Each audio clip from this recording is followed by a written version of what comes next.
있습니다. 아까 존경하는 김동철 의원님이 제기해 주신 국방 문민화 문제가 매우 흥미로운 과제이기 때문에 좀 말씀을 드리고자 합니다. 사실 전문가 집단이 정책을 직접 수립하지 않습니다. 교사가 교육정책 수립하는 거 아닙니다. 검사가 사법정책 수립하는 거 아닙니다. 의사가 보건정책 수립하는 게 아닙니다. 그건 전문 관료가 하는 거죠. 마찬가지로 민주주의 국가에서 군인이 국방정책을 또 군 출신이 국방정책을 직접 수립하지 않습니다. 이제는 우리 존경하는 김동철 의원님 말씀대로 전문 경영인 맥나마라 장관 같은 어떤 그 문민화 시대가 이제는 한국에서도 열려야 된다는 게 저의 신조이기도 합니다. 사실 우리나라 그 절충교역으로 미국에서 무기를 도입할 때 받아놓고 쌓아놓고 지금 쓰지도 않는 국방과학연구소의 서랍 속에 들어가 있는 기술이 지금 1조 원어치가 넘습니다. 왜 이렇게 됐습니까? 아까 그 정진석 그 새누리당 원내대표께서 아주 좋은 말씀하셨는데 이스라엘의 에로 또는 뭐 아이언돔 이런 거 수입할 수 있는 거 아니냐? 왜 미국 무기 사냐? 그런데 이스라엘이 국방비가 우리 7분의 1밖에 안 됩니다. 그런데 우리 무기는 그렇게 못 팔고 있어요. 스웨덴에 가면은 명품 무기가 수두룩합니다. 스웨덴 국방비 우리 6분의 1밖에 안 되는데 우리 6배의 무기를 수출하고 있습니다. 이렇듯이 군이 오랫동안 자기들의 폐쇄적 문화 속에서 끊임없이 그 국력을 또 나름대로는 소진시켜온 측면도 이건 문민화가 안 된 데서 저는 기인한다고 생각을 합니다. 결국 전문 관료가 이제는 국방을 하고 합리적으로 통제하는 국방부가 돼야 됩니다. 지금 국방부를 보면은 군을 대표해서 국민을 통제하는 조직 같아요. 그러나 원래 국방부는 국민을 대리해서 군을 통제하는 조직입니다. 이게 국방부가 하는 일이거든요. 그런데 그런 점에서 우리의 어떤 그 문민화 정책은 이건 국가가 선진화되는 길로 가는데 가장 중요한 급선무고 이게 바로 안보에서의 민주화 조치라고 저는 생각을 합니다. 그리고 또 존경하는 우리 김학용 의원님께서 그 군 의료 체계에 많은 의문을 제기해 주셨는데 저는 이제 우리 군에도 트라우마 센터가 설립되어야 된다고 생각합니다. 1년에 1,600명이 의병 전역을 하고 있고 100여 명이 사망자로 죽어서 나오고 있습니다. 또 많은 정신적인 문제로 나오는 그 장병들의 부모들까지 피해가 아주 막심하죠. 예를 들면 25사대 화학부대의 이모 이병의 경우에는 정신과 문제로 의병 전역을 해가지고 본인 트라우마 치료비로 3천만 원, 변호사 선임 비용으로 900만 원, 총 3,900만 원을 썼고 큰형은 박사학위를 포기했습니다. 17사단의 허모일병, 병원비, 변호사 수임 비용으로 총 내역이 1억 원 이상입니다. 논산훈련소의 노우빈 이병, 의료사고로 결국은 사망에 이르렀는데 유가족 트라우마 치료비, 상담비, 치료비, 수술비로 4천만 원 썼습니다. 우리는 군에서 누군가가 큰 상처를 입고 나왔을 때 장기적으로 돌봐주는 기관이 군에 존재하지가 않습니다. 그런데 다른 사례를 한번 보면 우리나라 법무부에는 스마일 센터라는 게 있어가지고 민간 형사 사건의 피해자들을 국가가 나서서 치유해 줍니다. 여기에 매년 800여 명이 치유를 받고 있습니다. 무료로. 또 임시 거처까지 제공해 줍니다. 여성가족부에는 해바라기 센터가 있습니다. 이거는 성폭행 피해자들을 위해서 국가가 나서서 전국에 36개소의 치유센터를 마련해주고 여기에 이용자가 2만 8천 명을 넘어섰습니다. 그런데 가장 많은 피해자가 나오는 데는 다름 아니라 군대입니다. 그런데 왜 군대만 이런 게 없느냐는 것이죠. 그런데 이번에 링스 헬기로 그 3명, 저도 그 장례식, 조문을 갔습니다만 그 아버님이 하시는 말씀이 만약에 나중에 내가 이 정신과 치료를 받아야 될 때 어디 가서 하소연을 해야 되냐고 묻습니다. 제가 장관님께 여쭙니다. 우리 육해 공군 중에 이 유족들을 위한 지원 제도가 단 하나라도 있으면 대보세요. 딱 하나라도 있으면. 장례 뭐 배상 절차 말고 이렇게 치유라든가 생활 지원이라든가 이런 것들을 위해 가지고 각군이 운영하고 있는 제도가 뭐가 있습니까? 제가 그 장기적으로 뭐 그 유족들을 지원하는 그런 기구는 없는 것으로 알고 있고 그런 사건 사고 날 때 후속 조치하는 차원에서 하는 것은 죄송합니다. 예. 이거는 군의 원죄예요. 바로 이런 식으로 우리가 인격과 생명의 가치를 스스로 폄하해 왔습니다. 그런데 다른 형사사건, 성폭행 피해범도 국가가 나서서 치유해지는 제도가 다 있는데 왜 정작 나라를 위해서 목숨을 바치고 상해를 입은 사람들이 치유와 회복을 할 수 있는 수단이 없느냐는 것이죠. 이건 유족들이 제기하고 있는 문제고 자기 사비를 쓰고 있지 않습니까? 저기 딱 1분만 하고 진짜 마치겠습니다. 예, 1분. 그래서 제가 장관님께 말씀드리고 싶은 것은 우리 그 군에 있어서 어떤 생명 가치, 우리 일선의 전투원들에 대한 생명 가치에 대한 관점을 바꿔야 된다고 제안을 드리고 싶어요. 사실은 일반 국민이 다 누리고 있는 혜택을 우리 군은 아직까지도 눈을 뜨지 못하고 변변한 제도조차 하나 마련하지 못했습니다. 그래서 그 카이다에서 지금 장병 행동과학연구소 설립을 검토하고 있죠. 예. 예, 이 연구소가 곧 설립될 것 같은데 저는 이걸 중지하고 심리와 행동과학을 연구하면 그걸 치유로 연결해가지고 상해를 입은 본인과 그 가족까지 국가가 지속적으로 치료해 줄 수 있는 법무부의 스마일 센터, 여성가족부의 해바라기 센터 같은 제도를 국방부도 도입하자고 제안을 드리고 싶습니다. 이왕이면 이런 차원에서 일이 시작돼야지 이 연구소 하나만 만드는 것 갖고는 실효가 없다. 그리고 법무병과 보십시오. 법무관 600명이 있습니다. 우리 군 범죄에 대한 백서 하나 발간 안 합니다. 그래서 지휘관들한테 예방적인 조치를 하는데 이 600명이 하는 일이 없어요.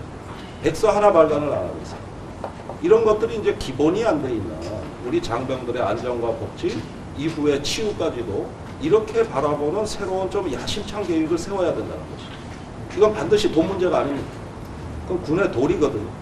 그런 점에서 이 문제는 제가 남은 국정감사 기간 동안 지속적으로 제기할 테니까 장관님께서도 좀 진지한 검토를 해주시기 바랍니다. 예.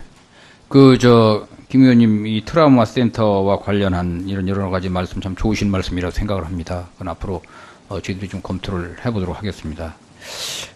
그리고 이제 여러 가지 국방부의 소위 문민 기반이라는 것과 관련해서 여러 가지 말씀을 주시는데 저는 그 문제와 관련해서 제가 그 기본 취지는 저 다 10분 이해하고 있습니다. 그런데 그것이 지금 저만큼 국방부에서 연관장교부터 오래 근무하면서 하고 장관하는 사람이 아마 역대 아무도 없었을 것입니다. 그런데 그런 것들은 소위 우리 이 국방 관료들이 지금 이제 그런 것들을 다 이렇게 미국처럼 할 수 있는 그러한 여러 가지 여건인가 하는 그런 점들이 좀 고려돼야 될 것이고요.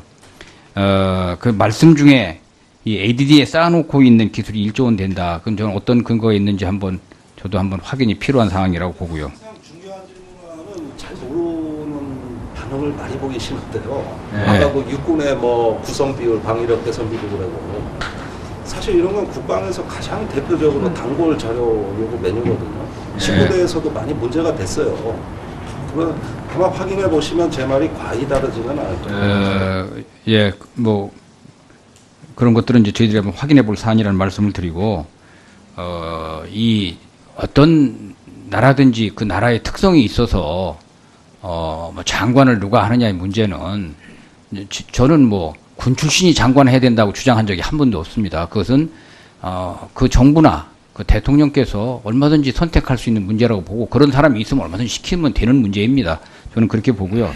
다만 지금 말씀 중에 군을 대표해서 국민을 국방부가 통제한다는 표현은 매우 적절치 않다고 봅니다. 저희들이 국민을 통제한 적도 한 번도 없고요. 그런 생각을 가지고 있지도 않습니다. 예. 네. 김종대 의원님, 그 유족과 관련해서 시설이 필요하다라고 하는 것은 굉장히 좋은 의견인 것 같습니다. 그래서 우리 국방부도 좀 잘 참고하시기를 바라겠습니다. 예. 이번에는 존경하는 김병기 의원님 질의해 주시기 바랍니다. 장관님, 2025년이 되면 우리나라의 그 인구 절벽이 도래하고 그러면은 그 군병력 확보에도 비상이 걸릴 수밖에 없는 상황이 되겠죠. 예, 그렇습니다. 그래서 모병제 등 여러 가지 방안이 제시되고 있는데 어쨌든 이런 상황이 될수록 예비군의 역할이 아무래도 중요해지게 될 수밖에 없겠죠. 예. 그렇다면 전쟁이 일어나면 어쨌건 엄청난 수의 예비군들이 축차적으로 투입돼야 되는데 이럴 때를 대비해서 예비군이 사용해야 할 무기, 물품 등의 관리가 지금 잘 되고 있다고 보십니까? 지금 뭐 그 소요에 비해서 예비군이 사용하는 무기 체계나 장비의 수준이 현역보다는 많이 떨어지는 것이 현실입니다. 그죠? 안타깝게도 지금 전쟁이 일어난다면 예비군의 수가 적어서가 아니라 무기 관리가 제대로 이루어지고 있지 않아서 곤란을 겪을 것 같아서 참 우려가 됩니다. 조금 제가 이걸 살펴보니까 무엇보다도 장비가 너무 노후화돼 있다. 뭐 이런 거는 뭐 당연한 거고 통신 체계가 정립되어 있지 않던데 이래서야 전쟁을 잘 수행할 수 있겠습니까?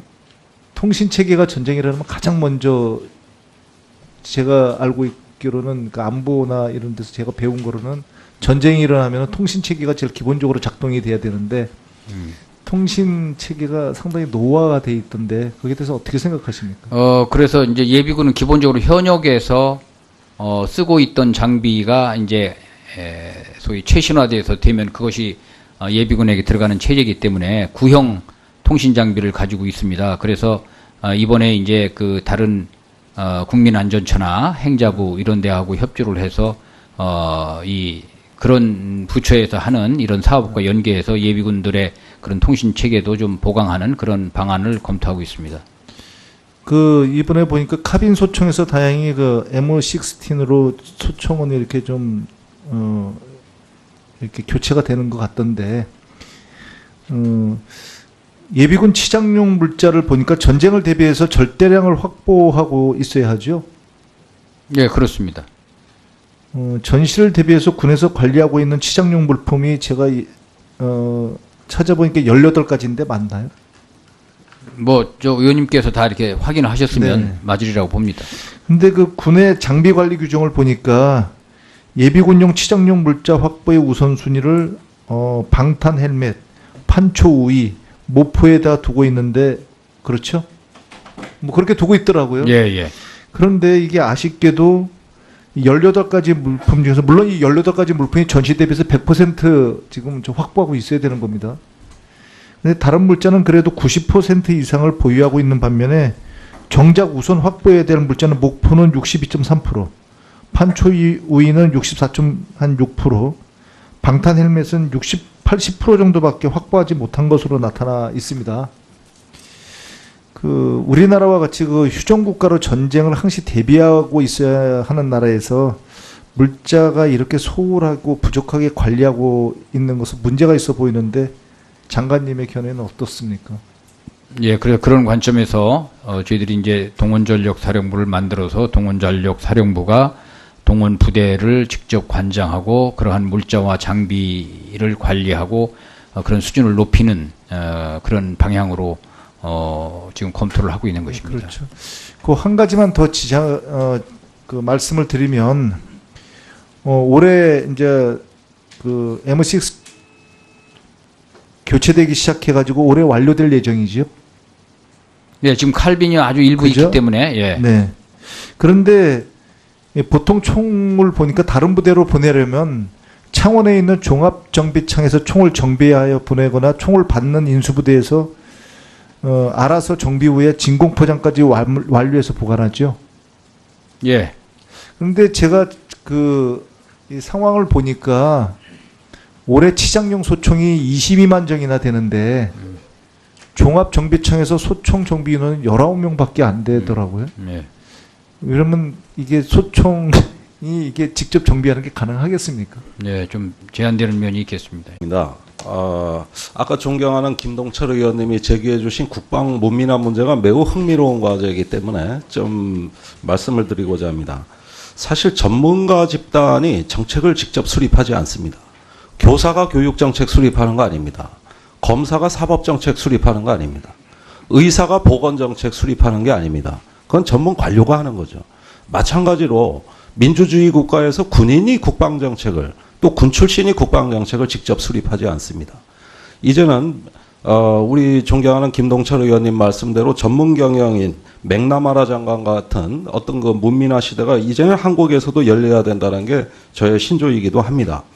사실 우리나라 그 절충교역으로 미국에서 무기를 도입할 때 받아놓고 쌓아놓고 지금 쓰지도 않는 국방과학연구소의 서랍 속에 들어가 있는 기술이 지금 1조 원어치가 넘습니다. 왜 이렇게 됐습니까? 아까 그 정진석 그 새누리당 원내대표께서 아주 좋은 말씀하셨는데 이스라엘의 에로 또는 뭐 아이언돔 이런 거 수입할 수 있는 거 아니냐? 왜 미국 무기 사냐? 그런데 이스라엘이 국방비가 우리 7분의 1밖에 안 됩니다. 그런데 우리 무기는 그렇게 못 팔고 있어요. 스웨덴에 가면은 명품 무기가 수두룩합니다. 스웨덴 국방비 우리 6분의 1밖에 안 되는데 우리 6배의 무기를 수출하고 있습니다. 이렇듯이 군이 오랫동안 자기들의 폐쇄적 문화 속에서 끊임없이 그 국력을 또 나름대로는 소진시켜온 측면도 이건 문민화가 안 된 데서 저는 기인한다고 생각을 합니다. 결국 전문 관료가 이제는 국방을 하고 그런 점에서 이 문제는 제가 남은 국정감사 기간 동안 지속적으로 제기할 테니까 장관님께서도 좀 진지한 검토를 해주시기 바랍니다.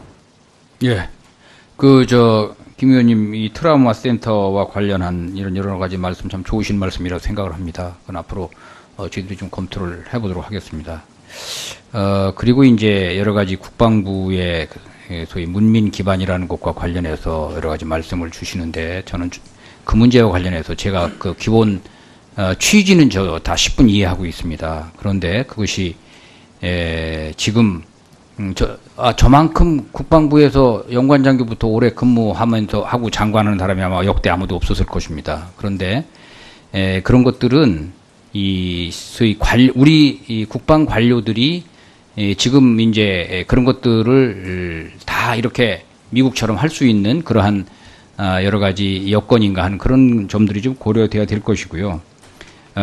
그 말씀 중에 이 ADD에 쌓아놓고 있는 기술이 1조 원 된다. 그건 저는 어떤 근거가 있는지 저도 한번 확인이 필요한 상황이라고 보고요. 가장 중요한 질문은 잘 모르는 반응을 많이 보이시는데요. 네. 아까 그 육군의 뭐 구성 비율, 방위력 개선 비율을 하고 사실 이런 건 국방에서 가장 대표적으로 단골 자료 요구 메뉴거든요. 친구대에서도 많이 문제가 됐어요.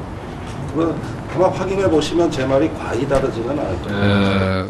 예, 뭐 그런 것들은 이제 저희들이 한번 확인해 볼 사안이라는 말씀을 드리고 이 어떤 나라든지 합리적으로 통제하는 국방부가 돼야 됩니다. 지금 국방부를 보면은 군을 대표해서 국민을 통제하는 조직 같아요. 그러나 원래 국방부는 국민을 대리해서 군을 통제하는 조직입니다. 이게 국방부가 하는 일이거든요. 그런데 그런 점에서 우리의 어떤 그 문민화 정책은 이건 국가가 선진화되는 길로 가는데 가장 중요한 급선무고 이게 바로 안보에서의 민주화 조치라고 저는 생각을 합니다.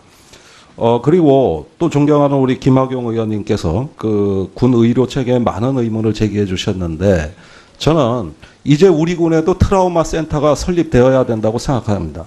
1년에 1,600명이 의병 전역을 하고 있고 100여 명이 사망자로 죽어서 나오고 있습니다. 또 많은 정신적인 문제로 나오는 그 장병들의 부모들까지 피해가 아주 막심하죠. 예를 들면 25사대 화학부대의 이모 이병의 경우에는 정신과 문제로 의병 전역을 해가지고 본인 트라우마 치료비로 3천만 원, 변호사 선임 비용으로 900만 원, 총 3,900만 원을 썼고 큰형은 박사학위를 포기했습니다. 17사단의 허모일병, 병원비, 변호사 수임 비용으로 총 내역이 1억 원 이상입니다. 논산훈련소의 노우빈 이병, 의료사고로 결국은 사망에 이르렀는데 유가족 트라우마 치료비, 상담비, 치료비, 수술비로 4천만 원 썼습니다.